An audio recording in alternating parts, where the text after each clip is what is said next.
Excel PU college Guruvayanakere, ಕರ್ನಾಟಕದ number 1 PU college. Admissions open now. Kiran ಪ್ರೇಮಾಗೆ 4 ವರ್ಷದ ಪರಿಚಯ ಆಯ್ತಂತೆ. ಇದರಲ್ಲಿ 2 ವರ್ಷ ಇಬ್ರು ಲವ್ ಮಾಡ್ತಾ ಇದ್ರಂತೆ. ಈ ನಡುವೆ ಕಿರಣ್ನ ಮಾಜಿ ಲವರ್ ವಿಚಾರಕ್ಕೆ ಇಬ್ಬರ ಮಧ್ಯೆ ಜಗಳ ಆಗಿದೆ ಅಂತ ತಿಳಿದು ಬರ್ತಾ ಇದೆ. ಪ್ರೇಮಾಳನ್ನ ಅವಾಯ್ಡ್ ಮಾಡಿ ಹಳೆ ಲವರ್ ಜೊತೆಯಲ್ಲಿ ಕಿರಣ್ ಸಂಪರ್ಕವನ್ನ ಮತ್ತೆ ಹೊಂದಿದ್ದ. ಹಳೆ ಲವರ್ ಜೊತೆ ಬರ್ಡೇ ಫೋಟೋ ಕೂಡ ತೆಗೆದುಕೊಂಡಿದ್ದ ಫೋಟೋನ ಕಿರಣ್ ಅದನ್ನ ನೋಡಿ ಕಿರಣ್ ಜೊತೆ ಪ್ರೇಮ ಗಲಾಟೆಯನ್ನ ಮಾಡಿಕೊಂಡಿದ್ದಂತೆ. ಪ್ರೇಮ ನಂಬರ್ನ ಬ್ಲಾಕ್ ಕೂಡ ಮಾಡಿ ಅವಾಯ್ಡ್ ಮಾಡೋದಕ್ಕೆ ಶುರು ಮಾಡಿದ್ದಂತೆ ಕಿರಣ್. ಬಳಿಕ ನೀನು ಹೇಳಿದ ದಿನವೇ ಮದುವೆ ಅಂತ ಕಿರಣ್ ಕರೆ ಮಾಡಿದ್ದಾನೆ. ಕೇವಲ 2 ದಿನದಲ್ಲಿ ಕೊಲೆಯ ಪ್ಲಾನ್ ಮಾಡಿ ಸಿದ್ಧತೆಯನ್ನ ಮಾಡಿಕೊಂಡು ಆಕೆ ಹ್ಯಾಂಡ್ ಕಫ್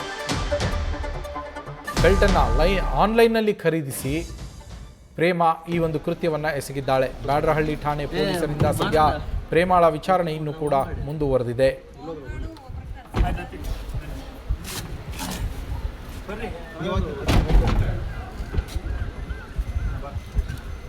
ಈ ಕೇಸ್ಗೆ ದಿನಕ್ಕೊಂದು ರೀತಿಯ ಹೊಸ ಟ್ವಿಸ್ಟ್ಗಳು ಸಿಗ್ತಾ ಇದೆ. ಮೊದಲಿಗೆ ಕಿರಣ್ನೇ ಆಕೆಯ ಮನೆಗೆ ಹೋಗುವಾಗ ಪೆಟ್ರೋಲ್ ತೆಗೆದುಕೊಂಡು ಹೋಗಿ ತಾನು ಪೆಟ್ರೋಲ್ ಸುರಿದುಕೊಂಡು ಬೆಂಕಿಯನ್ನು ಹಚ್ಚಿಕೊಂಡ ಆಕೆಯನ್ನು ಸಾಯಿಸೋ ಯತ್ನವನ್ನು ಮಾಡ್ದ ಅಂತ ಹೇಳಲಾಗಿತ್ತು. ಅದಾದ ಮೇಲೆ ಹೊಸ ಟ್ವಿಸ್ಟ್ ಸಿಕ್ಕಿದ್ದು, ಇಲ್ಲ ಕಿರಣ್ಣನ್ನ ಈ ಪ್ರೇಮಾನೇ ಮನೆಗೆ ಕರೆಸಿ ಆತನಿಗೆ ನಿನಗೆ ನಾನು ವೆಸ್ಟರ್ನ್ ಸ್ಟೈಲಲ್ಲಿ ಪ್ರಪೋಸ್ ಮಾಡ್ತೀನಿ ಅಂತ ಹೇಳಿಬಿಟ್ಟು ಆತನ ಕೈ ಕಾಲುಗಳನ್ನು ಕಟ್ಟಿ ಹಾಕಿ ಅದಾದ ನಂತರ ಆತನ ಮೇಲೆ ಸೀಮೆ ಎಣ್ಣೆಯನ್ನು ಸುರಿದು ಬೆಂಕಿಯನ್ನು ಹಚ್ಚಿದ್ಲು. ತಾನು ಕೂಡ ವಿಷ ತೆಗೆದುಕೊಂಡು ಸಾಯೋದಕ್ಕೆ ಯತ್ನಿಸಿದ್ದೇನೆ ಅಂತ ಕೂಡ ಹೇಳಿದ್ದಾಳೆ ಪ್ರೇಮ ಪೊಲೀಸರ ಎದುರು ಅನ್ನೋ ಮಾಹಿತಿ ಸಿಕ್ತು. ಇದೀಗ ಮತ್ತೊಂದು ಟ್ವಿಸ್ಟ್ ಸಿಕ್ಕಿದೆ. ಈ ಕೊಲೆಗೆ ಕಾರಣ ಏನು ಅನ್ನೋದು ಈಗ ಗೊತ್ತಾಗ್ತಾ ಇದೆ. ಅಂದರೆ ಪ್ರೇಮ ಮತ್ತು ಕಿರಣ್ನ ನಡುವೆ ಮನಸ್ತಾಪ ಉಂಟಾಗಿತ್ತು. ಈ ವಿಚಾರವಾಗಿ ಪ್ರೇಮಾಳನ್ನು ಕಿರಣ್ ಅವಾಯ್ಡ್ ಮಾಡೋದಕ್ಕೆ ಶುರು ಮಾಡಿದ್ದಂತೆ. ಅದಕ್ಕೆ ಕಾರಣ ಏನು ಅಂದರೆ ಕಿರಣ್ ಈ ಹಿಂದೆ ತಾನು ಪ್ರೀತಿಸ್ತಾ ಇದ್ದ ಹುಡುಗಿಯ ಜೊತೆಯಲ್ಲಿ ಮತ್ತೆ ಸಂಪರ್ಕವನ್ನು ಹೊಂದಿದ್ದ. ಮಾಜಿ ಪ್ರೇಯಸಿಯ ಜೊತೆಯಲ್ಲಿ ಮತ್ತೆ ಸಂಪರ್ಕವನ್ನು ಹೊಂದಿದ್ದ. ಆಕೆಯ ಜೊತೆಯಲ್ಲಿ ಬರ್ಡೇ ಆಚರಣೆ ಮಾಡಿದ ಫೋಟೋವನ್ನು ಕೂಡ ತೆಗೆದುಕೊಂಡಿದ್ದಂತೆ. ನಮ್ಮ ಪ್ರತಿನಿಧಿ ಚಂದ್ರಶೇಖರ್ ನ್ಯೂಸ್ ರೂಮ್ನಿಂದ ಲೈವ್ನಲ್ಲಿ ಜಾಯಿನ್ ಆಗಿದ್ದಾರೆ. ಹೆಚ್ಚಿನ ಡೀಟೇಲ್ಸ್ ನೀಡ್ತಾ ಹೋಗ್ತಾರೆ. ಚಂದ್ರಶೇಖರ್, ಈ ಕೇಸ್ಗೆ ಕ್ಷಣಕ್ಕೊಂದು ದಿನಕ್ಕೊಂದು ಟ್ವಿಸ್ಟ್ ಸಿಗ್ತಾನೇ ಇದೆ. ಈಗ ಹೊಸ ಒಂದು ಟ್ವಿಸ್ಟ್ ಸಿಕ್ಕಿರುವಂಥದ್ದು ಕಿರಣ್ಗೆ ಮೊದಲೇ ಪ್ರೇಯಸಿ ಇದ್ಲು ಅಂಥೇಳಿ. ಒಂದು ಕಡೆ ಮಾಜಿ ಪ್ರೇಯಸಿ, ಈಗ ಈ ಹಾಲಿ ಪ್ರೇಯಸಿ ಈ ಕೊಲೆ ಪ್ರಕರಣದಲ್ಲಿ ಆರೋಪಿ ಆಗಿರುವಂಥವಳು. ಅದಲ್ಲದೆ ಮನೆಯಲ್ಲಿ ಮದುವೆಗೆ ಹುಡುಗಿಯನ್ನು ನೋಡಿ ಅಂತ ಬೇರೆ ಹೇಳಿದ್ದಂತೆ. ಏನೆಲ್ಲ ಡೀಟೇಲ್ಸ್ ಇದೆ ಚಂದ್ರಶೇಖರ್? ಖಂಡಿತವಾಗಿ ನವೀನ್, ಈ ಒಂದು ಪ್ರಕರಣಕ್ಕೆ ಸಂಬಂಧಪಟ್ಟಂತೆ ನಾವು ಮೊದಲಿನಿಂದ ಈ ಒಂದು ಪ್ರಕರಣವನ್ನ ನೋಡೋದಾದ್ರೆ ಸುಮಾರು 6 ವರ್ಷಗಳ ಹಿಂದೆ ಈತ ಕಿರಣ್ ಏನಿದ್ದಾನೆ, ಈತ ಏನು ಬೆಂಗಳೂರಿಗೆ ಬರ್ತಾನೆ. ಬಂದಂತ ಸಂದರ್ಭದಲ್ಲಿ ಆ ವೇಳೆಯಲ್ಲಿ ಒಬ್ಳು ಅಂದ್ರೆ ಒಂದು ಯುವತಿಯ ಜೊತೆ ಪ್ರೇಮಾಂಕುರ ಆಗುತ್ತೆ.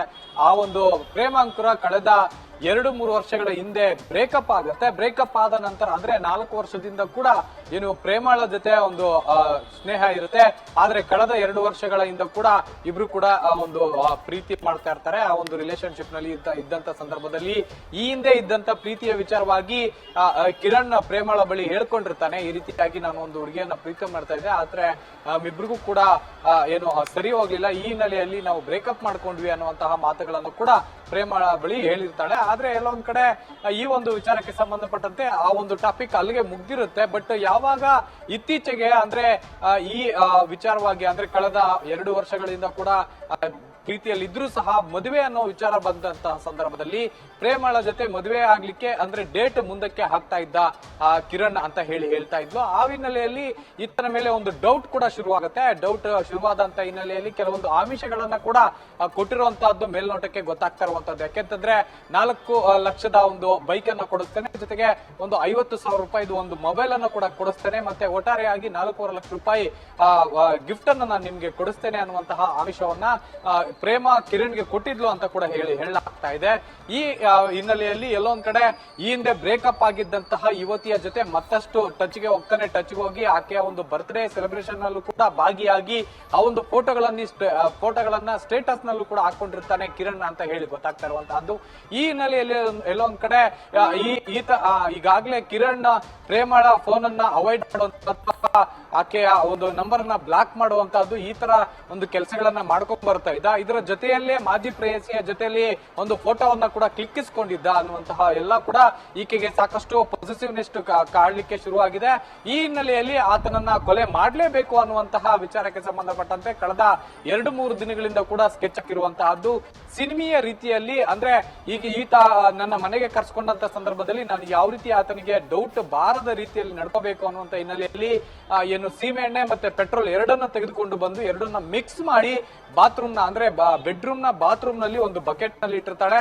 ಅದಾದ ನಂತರ ಈತ ಏನು ಮನೆ ಒಳಗಡೆ ಬರ್ತಾನೆ, ಮನೆ ಒಳಗಡೆ ಬಂದ ತಕ್ಷಣ ಆತನ ಕಣ್ಣಿಗೆ ಒಂದು ಪಟ್ಟಿಯನ್ನ ಕಟ್ಟುವಂತಹದ್ದಾಗ್ಲಿ ಅಥವಾ ಅವನ ಕೈಗೆ ಬೇಡಿಯ ರೀತಿಯಲ್ಲಿ ಒಂದಿರುವಂತಹ ಕ್ಲಿಪ್ ಅನ್ನ ಹಾಕುವಂತಾಗ್ಲಿ ಅಥವಾ ಇವೆಲ್ಲವನ್ನ ಮಾಡಿ ಕಾಲ್ನಗೆ ಬೆಲ್ಟ್ ಅನ್ನ ಹಾಕ್ಲಿಕ್ಕೆ ಹೋಗ್ತಾಳೆ. ಈ ಸಂದರ್ಭದಲ್ಲಿ ಕಿರಣ್ ನಿರಾಕರಿಸ್ತಾನೆ. ನೀ ಏನ್ ಮಾಡ್ತಾ ಇದ್ದೀಯ, ಯಾಕೆ ಈ ರೀತಿಯಾಗಿ ಮಾಡ್ತಾ ಇದೀಯ ಅನ್ನುವಂತ ವಿಚಾರಕ್ಕೆ ಸಂಬಂಧಪಟ್ಟಂತೆ ಪ್ರಶ್ನೆ ಮಾಡಿದಾಗ ಆ ಸಂದರ್ಭದಲ್ಲಿ ಆತ ಏನು ಈಕೆ ನಿನಗೆ ಇಂಟರ್ನ್ಯಾಷನಲಿ ಇರುವಂತಹ ಕೆಲವೊಂದು ಗೇಮ್ಗಳು ನಿನ್ಗೆ ಗೊತ್ತಿಲ್ಲ, ಈ ರೀತಿಯಾಗಿ ನಾವು ಇರೋಣ ಅನ್ನುವಂತಹ ಒಂದು ಖಾಸಗಿಯಾಗಿ ಇರೋಣ ಅನ್ನುವಂತಹ ಒಂದು ಮಾತುಗಳನ್ನ ಹೇಳ್ತಾನೆ. ಈ ಮಾತುಗಳನ್ನ ಹೇಳಿದಾಗ ಎಲ್ಲೊಂದ್ ಕಡೆ ಉದ್ರಿಕ್ತನಾದಂತಹ ಕಿರಣ್ ಆಕೆ ಹೇಳಿದಂತ ಎಲ್ಲಾ ಕೆಲಸಗಳಿಗೂ ಕೂಡ ಮುಂದಾಗ್ತಾನೆ.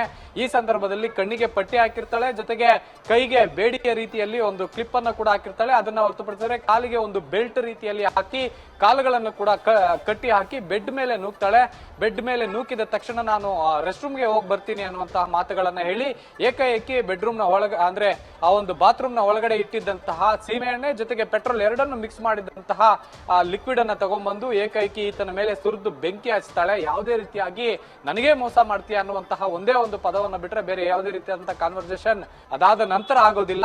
ನನಗೆ ಮೋಸ ಮಾಡ್ತೀಯ ಅನ್ನುವಂತಹ ಪದವನ್ನ ಹೇಳಿ ಈಕೆ ಬಕೆಟ್ ನಲ್ಲಿ ಇದ್ದಂತಹ ಸೀಮೆ ಎಣ್ಣೆ ಪೆಟ್ರೋಲ್ ಅನ್ನ ಸುರಿದು ಬೆಂಕಿ ಹಚ್ತಾಳೆ. ಬೆಂಕಿ ಹಚ್ಚಿ ಸೀದಾ ಬಾತ್ರೂಮ್ಗೆ ಹೋಗಿ ಡೋರ್ ಲಾಕ್ ಮಾಡ್ಕೋತಾಳೆ. ಅದಾದ ನಂತರ ಈತ ಯಾವಾಗ ಕಿರ್ಚಾಡ್ಲಿಕ್ಕೆ ಶುರು ಮಾಡ್ತಾನೆ ಆ ಬೆಂಕಿಯಲ್ಲಿ ಬೇಯ್ತಿದ್ದಂತ ಸಂದರ್ಭದಲ್ಲಿ ಆಗ ಅಕ್ಕಪಕ್ಕದವರು ಬಂದು ಆತನ ಒಂದು ಬೆಂಕಿಯನ್ನ ಆರಿಸಿ ಜೊತೆಗೆ ಈಕೆಯನ್ನ ಬಾತ್ರೂಮ್ ನಲ್ಲಿ ಇದ್ದುವಂತ ಸಂದರ್ಭದಲ್ಲಿ ಹೊರಗಡೆ ಕರೀತಾರೆ. ಆ ಹೊರಗಡೆ ಕರೆದಂತ ಸಂದರ್ಭದಲ್ಲಿ ಆಕೆ ಕೂಡ ನಗ್ನ ಸ್ಥಿತಿಯಲ್ಲಿ ಇರ್ತಾಳೆ. ಆಕೆಗೆ ಪಕ್ಕದ ಮನೆಯವರು ಬಟ್ಟೆಗಳನ್ನ ಕೊಟ್ಟು ಆಕೆಯನ್ನ ಪೊಲೀಸರಿಗೆ ಒಪ್ಪಿಸಿರುವಂತಹದ್ದು. ಈಗಾಗಲೇ ಪೊಲೀಸರು ಇದೆಲ್ಲವನ್ನು ಕೂಡ ಕಂಪ್ಲೀಟ್ ಆಗಿ ಎಳೆ ಆಗಿ ಆಕೆಯ ಬಳಿ ಹೇಳಿಕೆಯನ್ನ ಕೂಡ ಪಡೆದಿರುವಂತಹದ್ದು. ಇದೆಲ್ಲವೂ ಕೂಡ ಖುದ್ದು ಪ್ರೇಮಾಳೆ ಏನು ಪೊಲೀಸರ ಮುಂದೆ ಬಿಚ್ಚಿಟ್ಟಿರುವಂತಹದ್ದು. ನ್ಯೂಸ್ ಫಸ್ಟ್ ನಿರ್ಭೀತಿಯಿಂದ ನಿಮ್ಮ ಪರವಾಗಿ.